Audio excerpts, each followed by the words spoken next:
Good afternoon, everyone. My name is Lucas Madrid. My research topic was the Lavender Scare. I've entitled this presentation, Seeing Lavender, Shades of Paranoia.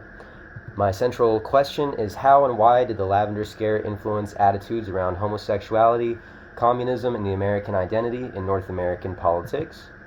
The Lavender Scare was a cynical political smear campaign conflating homosexuality with sympathy for communism, which set back civil rights for LGBT+ individuals nationwide and narrowed the scope of acceptable political thought in American society. An environment of regressively conservative attitudes around sex, rabid anti-communism, and the personal efforts of Senator Joseph McCarthy particularly are responsible. During the nuclear age, American social conservative exploded. Cold War paranoia led to a coalescence around social conservatism as an expression of patriotism. Christian influence on American society was broad and deep, influencing how people thought about social and sexual norms and taboos. And social conservatives believed in protecting the family unit from secular threats.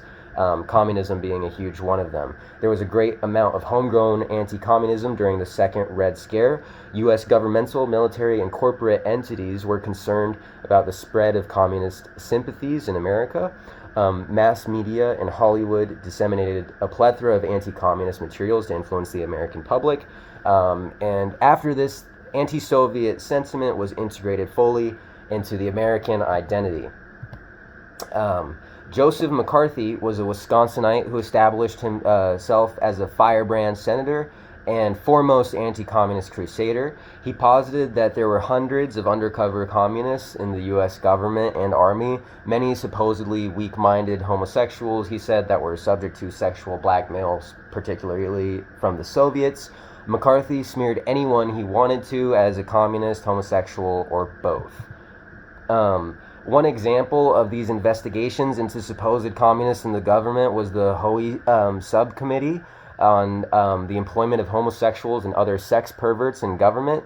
The chairman of the investigation, Clyde Hoey, was a Democratic senator from North Carolina, and him and his compatriots viewed homosexuality as a kind of sin, revealing their own biases against homosexuality and their willingness to blur the lines between religious dictates and government policy.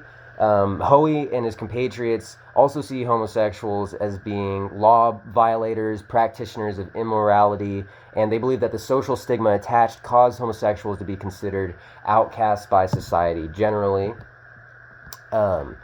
Richard Hofstadter wrote an essay called The Paranoid Style in American Politics that was primarily about the Red Scare that he wrote in the lead up to the Goldwater campaign. And this quote perfectly encapsulates the psychology and motivations of Joseph McCarthy.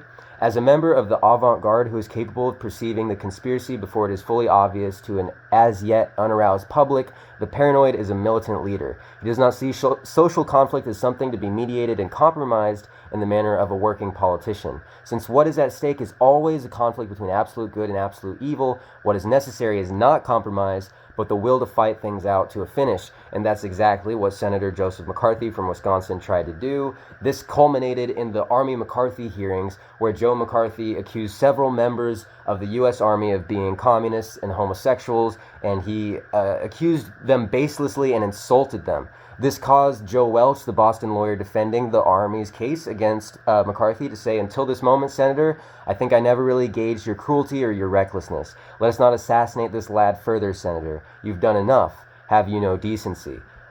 This essentially discredited McCarthy in the eyes of many in the public, and this was basically the end of his crusade.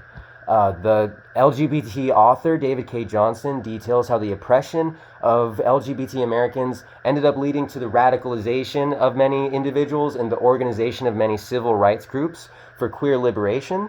So at the end of the day, this Lavender Scare, which was a form of the Red Scare, this persecution of LGBT individuals, ended up leaving a legacy that McCarthy would not exactly be proud of, and I think we can all be proud of that. Thank you.